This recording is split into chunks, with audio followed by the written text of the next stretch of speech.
Council on Thursday to present guidelines on border checks in the specific times that we are in, to make sure that we have control and register people in a properly way. May I also say that for the member states most affected, I will leave from here directly to the airport to go to Romania.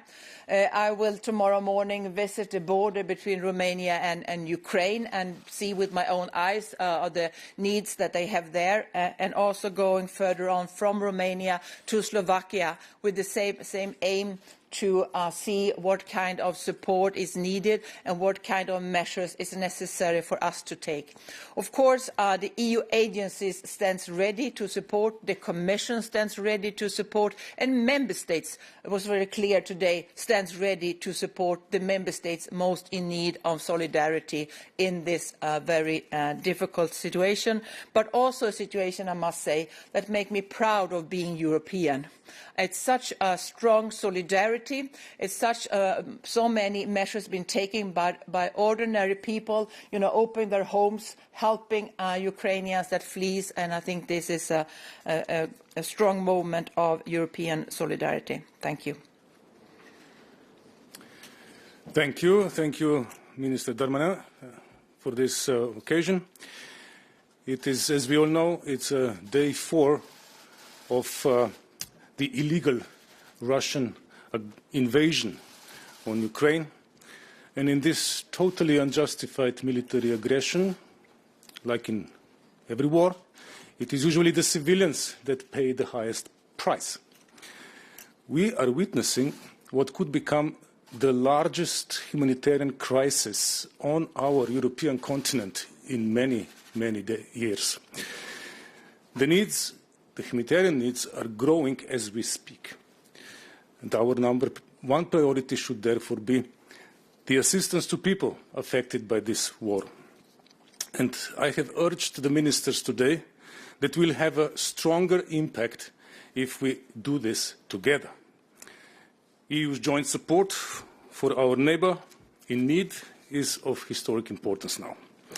In this respect, I have pointed out the EU Union Civil Protection Mechanism and EU humanitarian assistance as 2 of the important instruments to channel our support to affected Ukrainians inside Ukraine, as well as in neighbouring countries like Moldova and the EU member states bordering Ukraine, where the Ukrainians are now fleeing to. In recent days, Ukraine has already made several requests for EU assistance, asking for all sorts of equipment like emergency medical aid, shelter, civil protection equipment and the like. Our Emergency Response Coordination Centre is already facilitating the delivery of the requested assistance. This was offered by 18 EU member states so far. I also informed the ministers that more support is needed as the needs are rising exponentially. This is why I urge them to respond in a coordinated way through the civil protection mechanism so as to ensure the maximum efficiency of our effort. I have also reassured the ministers that we will support those EU member states that are under greatest pressure should they need assistance with accommodating Ukrainian refugees. Most urgently, however, I underlined that we must step up our support to Moldova. As you know, Moldova is a country with limited resources and it is being overwhelmed by the influx of Ukrainian refugees. As for the humanitarian situation overall, currently expected number of displaced Ukrainians is over 7 million people. And in the worst case scenario, if this war of aggression continues, they will find themselves in urgent need of humanitarian assistance. The United Nations is about to launch a flash appeal to address as much of the immense needs as possible, and the Commission, in its preparation for this, has already mobilised €90 million for humanitarian aid, so as to provide an example to other donors who will be called to contribute their support. In closing, I know that humanitarian partners on the ground at the moment are trying to do everything they can.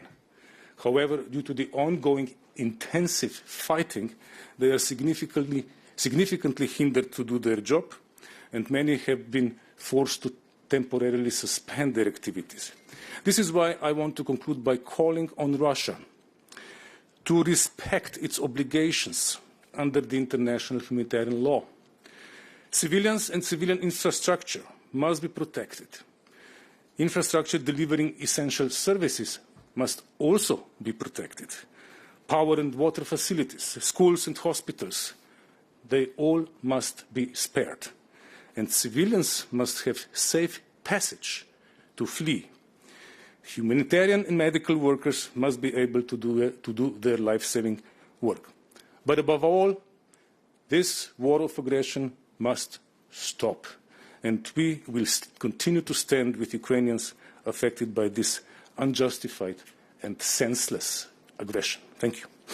Merci beaucoup. Nous allons à présent prendre vos questions. J'ai une première question de Mark Pieperkorn pour le Volkskrant. Good afternoon, Mark Pieperkorn, Volkskrant, Netherlands. I have two questions. One is for Commissioner Johansson, because you said it's time to activate the temporary protective directive. When are you going to do it? Is this next Wednesday when the college meets, or is it before, but is it at least this week?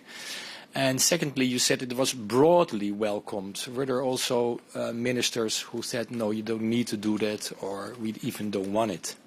The second question is for Commissioner Lenarčič, if I pronounce it right. How much money is actually available at this moment for humanitarian aid? Thanks.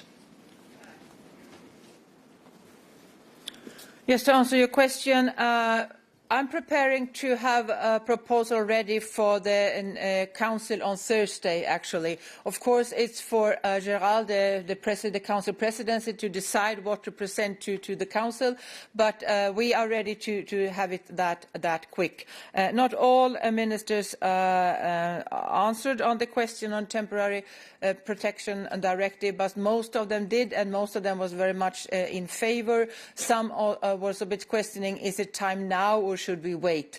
That was a bit the discussion. As for the funding, let me first underline the fact that the European Union has been present with humanitarian activities in Ukraine since 2014.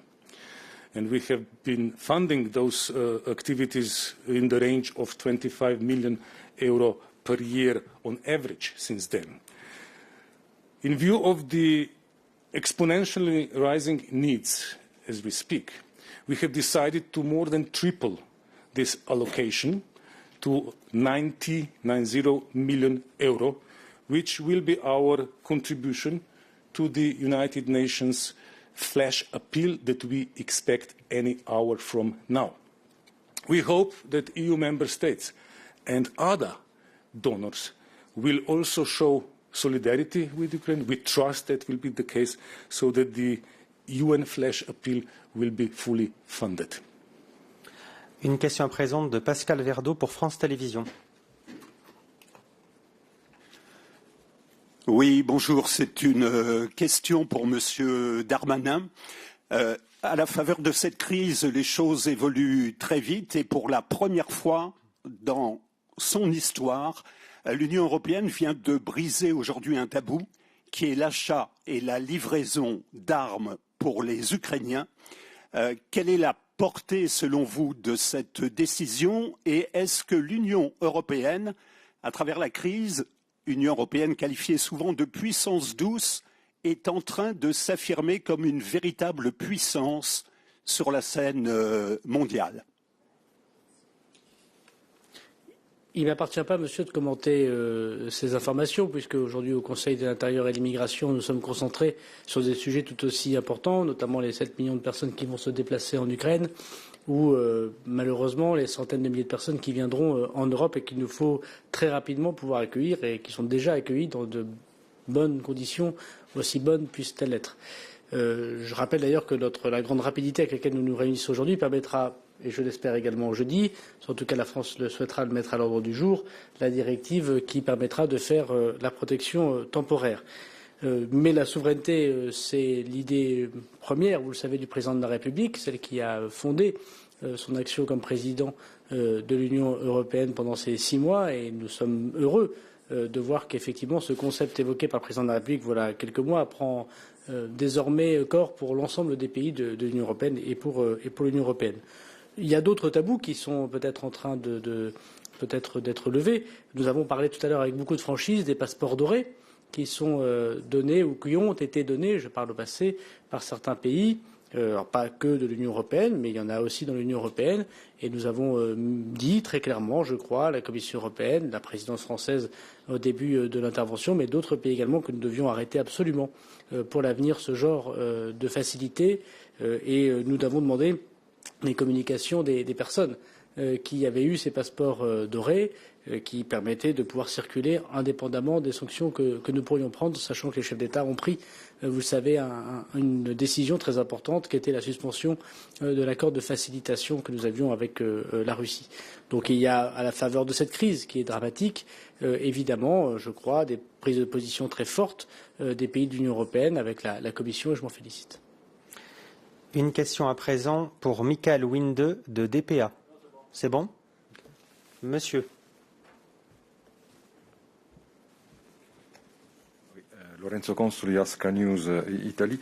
Je voulais poser une question à la présidence. C'est concernant justement ce que Madame la commissaire vient de dire, que ça dépend de la présidence de mettre à l'ordre du jour au prochain conseil formel la proposition de protection temporaire. Et je voulais demander, donc, est-ce que vous allez mettre à l'ordre du jour cette proposition, et est-ce que, ça je demande aussi à la commissaire, vous avez eu le débat, est-ce que vous pensez qu'il y a aujourd'hui la majorité qualifiée nécessaire pour activer cette directive? Et si je peux une dernière chose, c'était un peu ambigu dans la directive. La directive vaut pour 1 an, et après il est possible de prolonger encore pour 6 mois, et si j'ai bien compris, pour encore 6 mois. Donc c'est 1 an plus 1 an, c'est ça? Merci. Alors, oui, monsieur, la présidence française mettra à l'ordre du jour du Conseil JAI de cette semaine l'adoption que doit proposer la France, donc de la directive de 2001, pardon. Et je crois que c'est pour 3 ans, enfin c'est 1 an et renouvelable jusqu'à 3 ans, me semble-t-il, et qui permet effectivement de pouvoir donner des facilités qui répondent à la question de l'asile sans donner totalement l'asile aux personnes. Donc elle a évidemment tout à fait sa réponse aujourd'hui dans la crise que nous connaissons. Il y a eu un long débat de la part des États. J'ai constaté un immense soutien. Il y a eu quelques réserves sur la forme, puisque vous savez que des pays ont parfois pris des législations nationales, mais en même temps ces pays sont parfois ceux qui sont directement en crise et dont nous avons eu évidemment à les soutenir indépendamment de la réunion aujourd'hui à Bruxelles. Et donc je prendrai mon téléphone, comme j'imagine Madame la Commissaire, pour appeler ces pays d'ici le Conseil de jeudi. Mais oui, la France se mettra à l'ordre du jour. Une question à présent en ligne de Griselda Pastor pour Cadena Ser. Oupla, merci beaucoup. Écoutez, j'aimerais savoir, est-ce qu'il y a une clé de partage, pardon, pour le réfugié? Est-ce qu'il y a, avec cette directive, excusez-moi, est-ce qu'il y a une façon de partager pour que tout le monde ne reste dans le même pays et que d'une certaine façon tout le monde puisse aider? Est-ce qu'il y a un accord sur ça? Est-ce que ça sera toujours volontaire? Comment est-ce que ça va marcher? Merci beaucoup.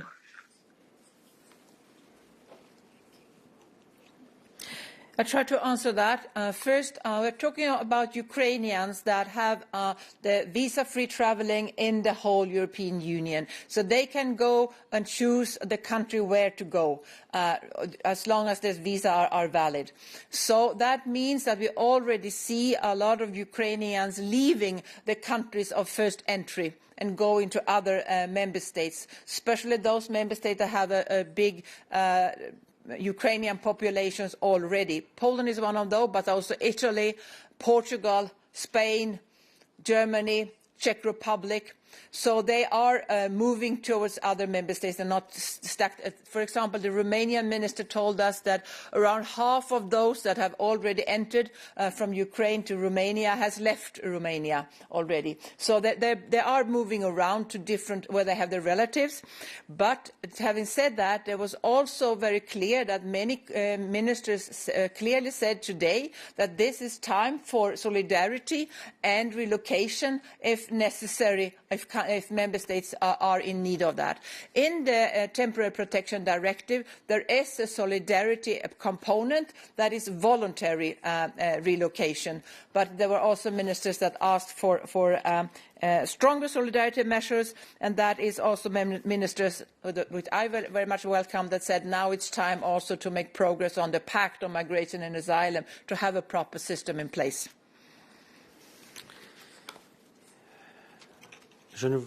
Madame.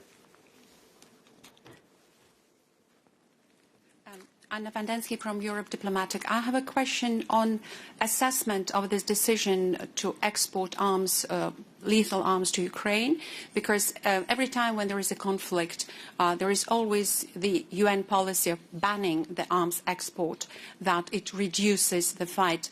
So do you justify it, and what is your attitude on the influence of this decision on migration and humanitarian crisis?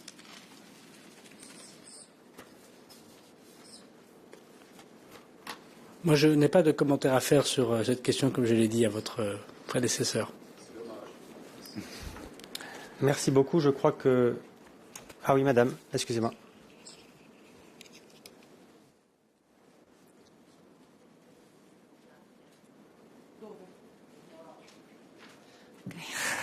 Hello, I have 2+1 questions.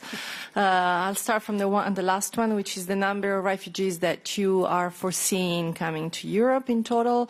I think it was 7 million, you said, if you can confirm that. Commissioner, you mentioned that some states are saying that this is the time in which the pact, the migration pact, can be finally revised, updated, implemented. Who are the states that are calling for that now? And what about the different, and also, but this is a second question, another question. Right now we see a different attitude from states like Poland and Hungary towards migrants. Of course, we are talking about different type of migrants, but isn't it the type to step up and have the same standards towards migrants that are white and Christians and migrants that are non-white and non-Christians, because otherwise there is, hypothesis of seeming a little bit racist. And also there have been racist episodes on the border of, for instance, Africans that have been trying to flee Ukraine with everybody else and have been blocked by the Polish authorities and are having a lot of trouble to enter. And if you're aware of that, and what measures are you taking to prevent that? Thank you.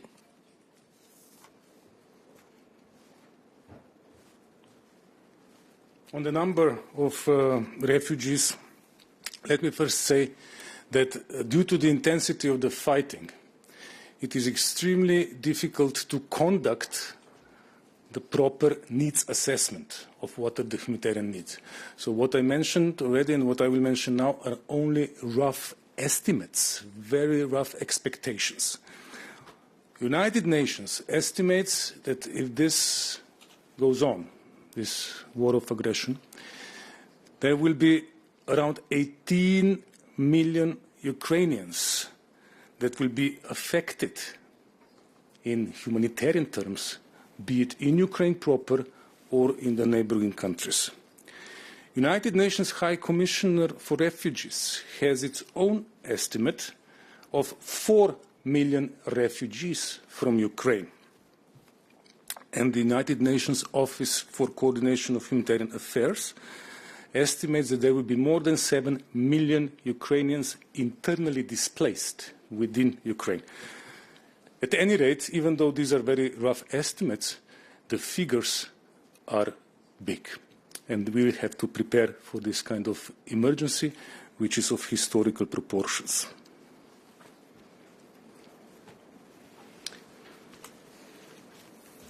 Oh, sorry. Yes, sorry. I'll try to speak into this.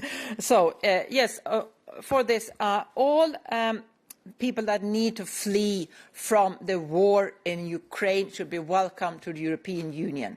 There are third country nationals that have been staying as students, for example, in Ukraine. If they come to the European Union, we stand ready to help them to get back to their country of origin. If there are people in need of international protection, they can apply for asylum in the European Union. And for the pact, thanks to the French presidency and especially Gérald personally and also President Macron, we now have a new momentum when it comes to progress on the difficult but very important negotiations on the pact on migration and asylum. And I'm looking forward to the next council meeting on Thursday. Hopefully we can make some progress already there. So I think it's clear to everybody now that what we need to manage migration in the European Union is not one solution for one situation or one member state. It's a comprehensive approach, and we have that in the pact to deal with different kind of migration issued from different member states under different circumstances. So I hope that this will be possible to make progress. Merci beaucoup à toutes et tous. Merci à vous.